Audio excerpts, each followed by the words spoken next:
Vamos lá, pessoal. Estamos aqui no último bloco do nosso curso. A ideia é a gente falar um pouco sobre padrões de desenvolvimento capitalista e formações econômicas. A gente já fez uma discussão importante sobre a teoria do desenvolvimento e do subdesenvolvimento econômico. E agora a ideia é olhar um pouquinho para como se configuram as diferentes inserções latino-americanas e asiática. Vou fazer um breve, em resposta aos desafios da globalização, fazer uma breve introdução a esse modelo. A gente vai discutir isso depois em desenvolvimento econômico contemporâneo, mas é só para apontar naquela direção. E depois, feita essa breve apresentação, a gente discute mais detalhadamente o processo de transformação estrutural e reorientação da estratégia de desenvolvimento chinesa, desde Mao Tse-tung até o período atual. Referências para essa aula são, primeiro, é um texto do Medeiros, que está num relatório da CGE. O texto se chama Transformação Estrutural e Institucional na Economia Chinesa. Isso é a segunda referência. E uma referência adicional, primeira, na verdade, é um texto do Gabriel Palma. Gabriel Palma está no livro Poder e Dinheiro.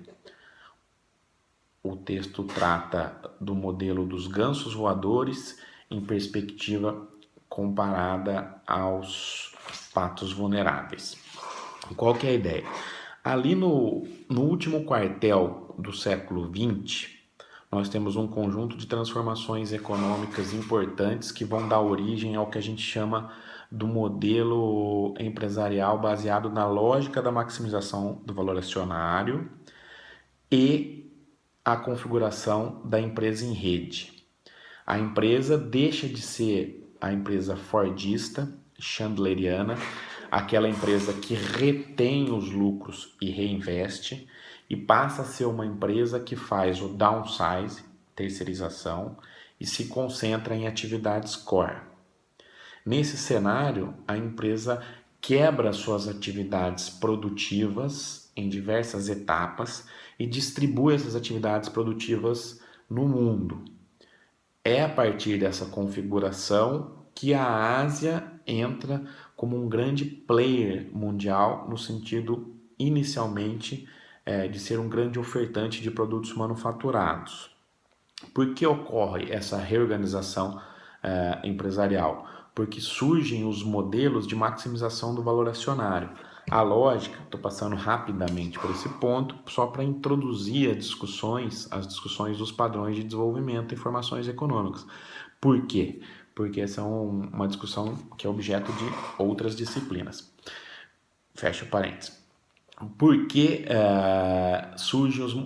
por que a empresa passa a se reorganizar em rede? Ao surgimento dos modelos baseados na lógica da maximização do valor acionário. A ideia é trazer retorno, liquidez e desempenho de curto prazo. Para isso, as empresas reduzem seus ativos imobilizados, reduzem seus ativos fixos, reduzem sua vinculação a atividades produtivas e se concentram basicamente em atividades com maior capacidade de gerar valor agregado: pesquisa e desenvolvimento, finanças e tecnologia, pesquisa e desenvolvimento, finanças, logística em alguns casos e marcas e patentes, principalmente. Marcas e patentes, tecnologia e finanças. Nesse cenário, elas transferem as atividades produtivas para outros sites globais, notadamente asiáticos. Isso faz com que você tenha uma gestão muito mais baseada no curto prazo e o seu retorno sobre o capital aumente, porque você diminui o seu capital imobilizado. Legal, é nesse surgimento que surge a Ásia, como um grande ofertante global de manufaturados. A Ásia se organiza, segundo o Gabriel Palma vai colocar, e outros precursores, na verdade, vão colocar, num modelo de desenvolvimento que eles chamam de baseado, fazendo uma analogia com a ideia dos gansos. Como que os gansos voam? Voam em V. A lógica é, você tem um ganso líder, que é o Japão, no caso. Esse ganso líder, conforme vai avançando tecnologicamente nas áreas mais nobres, ele vai transferindo as atividades de menor valor agregado, de menor capacidade de transformação tecnológica e produtiva para outros gansos. Então, o Japão é o líder no primeiro momento, depois você tem num elo um pouco mais baixo, Coreia do Sul, e assim sucessivamente.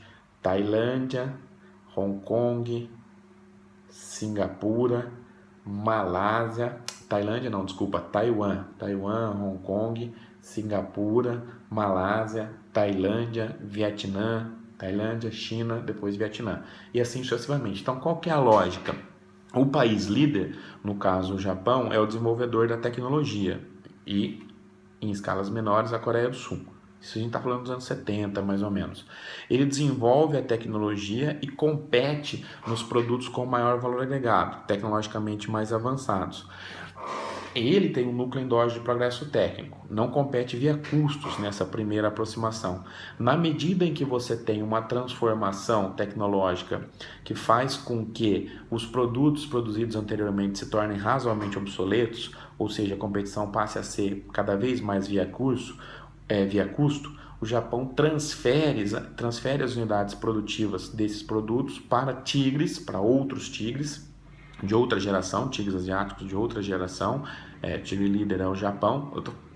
Pode ter feito uma confusão aqui. O modelo é dos gansos voadores, mas a gente chama em geral de tigres asiáticos, que são os de primeira geração, Japão, Coreia do Sul. Retomando, quais são os tigres de primeira geração? Japão, Coreia do Sul, Taiwan e Hong Kong. Depois, os de segunda geração, Singapura, Indonésia, Malásia.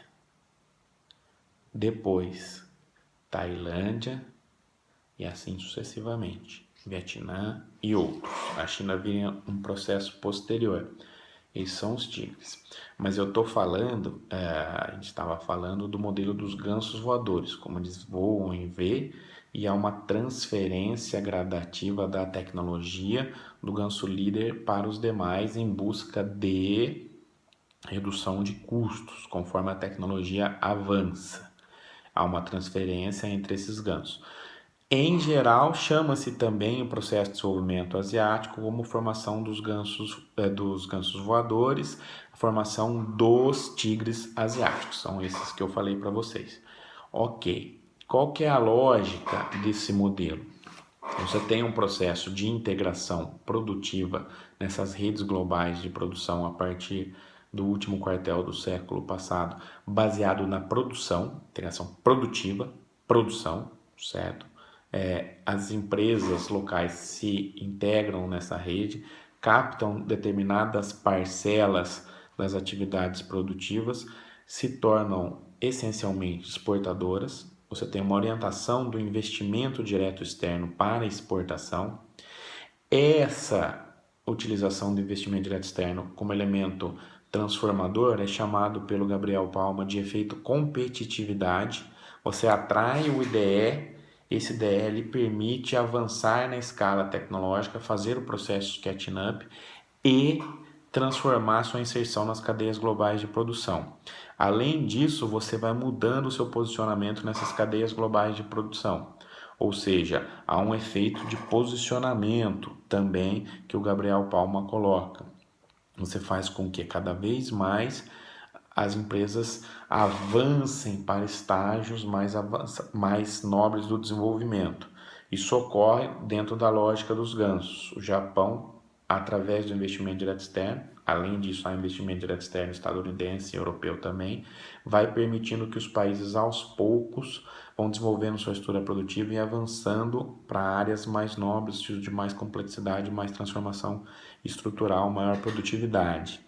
Isso faz com que você tenha um modelo que comungue duas dimensões, que é o investimento interno em infraestrutura, em transformação estrutural, associado ao investimento externo em transformação produtiva e tecnológica, IDE, regulado com políticas industriais, e a construção, segundo elemento, de uma economia que tem como fonte importante do dinamismo as exportações. Aos poucos, conforme você vai desenvolvendo, você vai migrando de um modelo que é investment-led, que é sport-led, para algo que possa ser mais próximo de um wage-led, ou seja, a partir do mercado interno do crescimento dos salários. Você tem um conjunto de políticas públicas que incentivam essas transformações e políticas econômicas pró-crescimento. Então, uma inserção externa nobre nessas cadeias globais de produção. É nesse sentido que a gente vai discutir daqui a pouquinho o processo chinês. Já a periferia latino-americana tem um processo de integração que é vulnerável. A periferia asiática cria superávit no balanço de pagamentos e rompe com as restrições externas ou ameniza fortemente as restrições externas ao crescimento e à formulação de uma política de desenvolvimento autônomo. Os países latino-americanos, chamados de patos vulneráveis pelo Gabriel Palma, se integram nesse movimento de globalização pós-Bretton Woods via importação de partes, peças e componentes nessas redes globais, via investimento direto externo recebido para atividades de exploração do mercado interno, ou seja, você tem compras de empresas locais por empresas multinacionais para explorar o mercado interno, ao passo que na Ásia você tem um investimento direto externo para criar novas capacidades produtivas e novas tecnologias. Além disso, na América Latina você tem investimento direto externo vinculado fundamentalmente para a exploração de serviços públicos, serviços de utilidade pública e commodities, aí sim com algum grau de exportação. Você tem uma integração que é essencialmente financeira, especulativa de curto prazo, não uma integração produtivista tal qual a Ásia. A perna pela qual a América Latina se integra nesse movimento de transformação é fundamentalmente uma perna financeira. Aqui, a estrutura produtiva é altamente internacionalizada no sentido de ser comandada por empresas multinacionais. A estrutura produtiva asiática é internacionalizada, mas não é comandada por multinacionais. E você não consegue ter políticas de desenvolvimento autônomas. Por quê? Porque há uma restrição grande ao balanço de pagamentos, ao fechamento do balanço de pagamentos. Você mantém esse estrangulamento. Nesse sentido que você é uma economia definida, uma analogia do professor Gabriel Palma, como um pato vulnerável. Você não consegue ter controle dos mecanismos, dos instrumentos do seu desenvolvimento. Feito esse preâmbulo, essa discussão inicial do modelo de desenvolvimento dos gansos voadores que deram origem aos tigres asiáticos, com relação em perspectiva comparada aos patos vulneráveis, que é o modelo de inserção latino-americana a essas transformações derivadas da globalização, a gente avança agora para a discussão do processo de reorientação da transformação estrutural chinesa.